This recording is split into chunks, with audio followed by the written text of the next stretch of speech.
This is Sam. He's in the 8th grade, and right now, he feels incredibly small. In 5 minutes, he has to speak in front of his entire class, and his heart is pounding against his ribs. If you've ever felt that tight knot in your stomach before speaking up, you know exactly how he feels. It's easy to look at the loudest, most outgoing people in the room and assume they were simply born with a gene for confidence that you somehow missed out on. But confidence is something you build through personality development.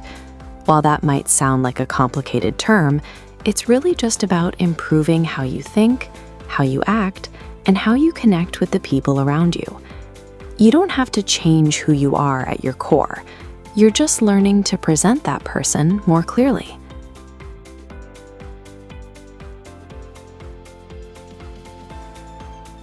Think of your personality like growing a forest from a single seed. A forest doesn't appear overnight. It requires time, intention, and a little bit of daily care to help those first few roots take hold. When you view your personality as a garden you're actively planting, you start to see that you have a say in how it grows. It shifts the focus from who you were born as to who you are becoming today. Every healthy forest starts with good soil. In your mind, that soil is your mindset. It starts with the very simple habit of catching yourself when you think, "I can't do this," and trying to think, "I will try" instead. When you let negative thoughts take over, they poison that soil. Your brain actually interprets those "I can't" thoughts as a physical threat.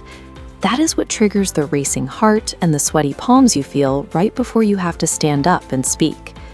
This diagram shows 4-2-6 breathing, a tool to stop physical panic. Let's try it. Inhale deeply through your belly for 4, hold for 2, slowly exhale for 6. This rhythm acts like an override switch, signaling your brain that you are safe. Once you've settled your mind, you can focus on your presentation. This is the trunk of your tree. Taking a few minutes to iron your clothes and look organized shows respect for yourself before you even walk into the room. You can then reinforce that trunk with your body language. Small adjustments, pulling your shoulders back, lifting your chin, and standing tall, tell your brain that you are secure and capable, even if you still feel a little bit of a flutter in your stomach. By calming your mind with your breath and adjusting your posture, you've done the heavy lifting before the interaction even begins. You've given yourself a stable starting point. Now that your roots are secure, you can grow your branches. This is how you reach out and connect with others. There is a common myth that good speakers just naturally know what to say. In reality, they rehearse. Practicing your words out loud, to a mirror, a camera, or even to your dog, makes the delivery feel more natural and lowers anxiety. If you're introverted, you can use a simple way to keep the pressure off yourself. Prepare a few questions in advance. When you ask others about themselves and listen to their answers, you guide the conversation without having to do all the talking. Finally, a forest needs sunlight to thrive. In your life, sunlight comes from the company you keep and how you treat the people around you. When you walk into an intimidating place, like a crowded cafeteria, simple actions make a difference. Offering a warm smile or really listening to a classmate can change the whole mood of the table. It sounds a bit backwards, but focusing your energy on making other people feel comfortable actually takes the weight off your own shoulders. When you help others feel heard, you naturally come across as more confident and approachable. Back in the classroom, Sam's name is called. He steps up to the front.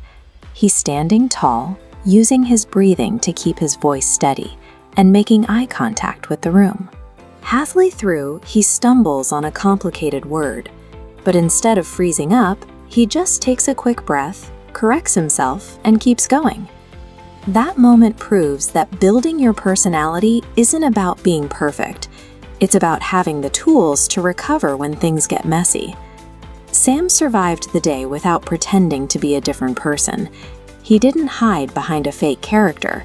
He just used specific habits to let his authentic self show through the nerves.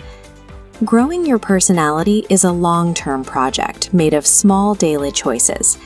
By standing a little taller, listening a little closer, and breathing a little deeper, you'll find that those small efforts grow into a strong, reliable character that stays with you.